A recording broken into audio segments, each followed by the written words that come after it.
ஒருவேளை ராகுதசை நடந்ததுன்னு வச்சுக்கோங்களேன், இதெல்லாம் கிடைக்கும். இல்லைங்க எனக்கு எல்லாமே இருக்குங்க, சீக்கிரம் கல்யாணம் பண்ணிட்டீங்கன்னுவாங்க. ராகுதசை குரு சுக்கிரனின் நினைவுல.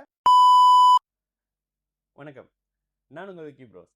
நமக்கு எண்கணி ஞானத்தையும் வேத ஜோதிட ஞானத்தையும் ஆன்மீக ஞானத்தை வழங்கிய அனைத்து குருமார்களுக்கும் நன்றி. என்ற அதே வேளையில் இது ஒரு ஜோதிட விளக்க வீடியோ விருப்பம் உள்ளவர்கள் தொடர்ந்து பார்க்கலாம். நமது Vicky bros astrology YouTube, TikTok, Facebook மற்றும் இன்ஸ்டாகிராமை ஃபாலோ பண்ணியிருக்கக்கூடிய அனைத்து தோழிகளுக்கும் நமது நன்றிகள். ஒரு கேள்வி, மறைவு ஸ்தானத்தில் உள்ள சுப கிரகங்கள் பலன்கள் எப்படி இருக்கும்?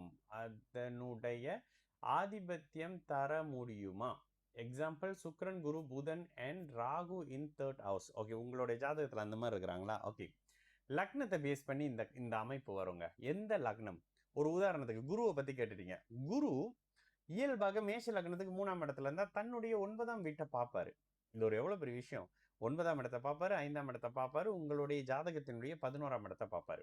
ஓகேங்களா? அதே குரு ரிஷப லக்னத்துக்கு 3ஆம் இடத்துல இருந்தாருன்னா தன்னுடைய சிறந்த ஆதிபத்தியமான லாபஸ்தானத்தை பார்ப்பாரு. லக்னாதிபதி பலமாக இருக்கிற பட்சத்துல அந்த குரு மிகப்பெரிய மேன்மைகளை அந்த தசையில தருவாருன்னு வச்சுக்கோங்க.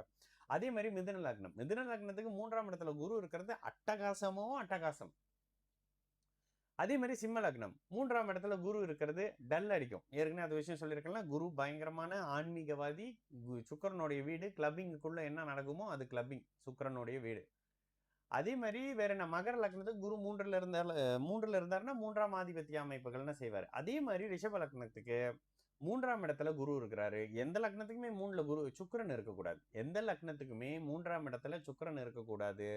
3ஆம் இடத்து சுக்கிரன் கண்டிப்பாக திருமண தாமதம், அந்த பிரச்சனை இந்த பிரச்சனைன்ற மாதிரியான சில பிரச்சனைகளை வைப்பாருங்க லக்னத்துக்கு ஏற்ற மாதிரி. இதுல யாரு சுபத்துவம்னு பார்க்கணும். இதுவே இந்த இடத்துல சுக்கிர தசை வரலங்க, ராகு தசை வருது, இந்த இடத்துல புதன் தசை வருது, அட்டகாசமான கோச்சாரம்னு சொல்லுவோம். அட்டகாசமான தசாபுக்தி அமைப்பு. ஆனா என்ன இருந்தாலும் 3ஆம் ஆதிபத்தியம் செயல்படும். லக்னாதிபதிக்கு ஏற்ற மாதிரி. லக்னமும் லக்னாதிபதியும் நல்லா இருந்தா 3ஆம் ஆதிபத்தியத்துல நீங்க இருக்கிற இடத்துல ஃபேமஸான ஆளாவே இருப்பீங்க. இந்த மாதிரியான விஷயங்கள் இருக்கும். அப்போ இந்த இடத்துல எவ்வளவு நெருக்கமா இருக்கிறாங்க, எந்த அளவுக்கு அதிக சுபத்துவமா இருக்கு, எந்த ஜாதகத்துக்கு அந்த, ஏன்னா 3 பேருமே ஆப்போசிட் அமைப்புகள் வந்துருவாங்க. சுக்கிரனும் புதனும் ஒரு டீமு, குரு ஒரு டீம்னு வந்துருவாங்க. இயல்பாவே இந்த அமைப்புல இருந்தா தாமதமான திருமணம்னு சொல்லுவேன். எந்த லக்னத்துக்கு இந்த 3ஆம் இடத்துல இருக்கிறாங்க, தசை வருதா? தசை வரும்போது சுக்கிரனுடைய தசை வந்ததுன்னா சற்று நல்லா இல்லாத தன்மை தான். அதே மாதிரி ஒரு உதாரணத்துக்கு மேஷ லக்னத்துக்கு 6ஆம் அதிபதி 3ஆம் இடத்துல இருக்கிறாரு, 9ஆம் இடத்தை பார்க்கிறாருன்னா இளைய சகோதர அமைப்புகளை கெடுத்து மறைமுகமாக முயற்சிகளின் மூலியமாக, சிஸ்டம் சாஃப்ட்வேர் மூலியமாக சில நல்ல தன்மைகளை மறைமுகமா கொடுக்கிறாரு.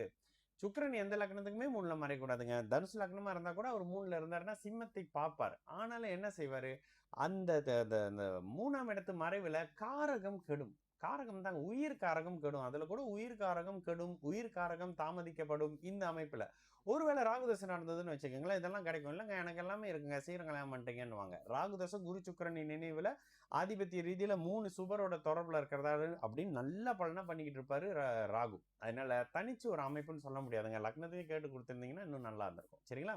நான் உங்கள் விக்கி ப்ரோஸ். நல்லது நடக்கும், எல்லோரும் நல்லா இருப்போம். வணக்கம்.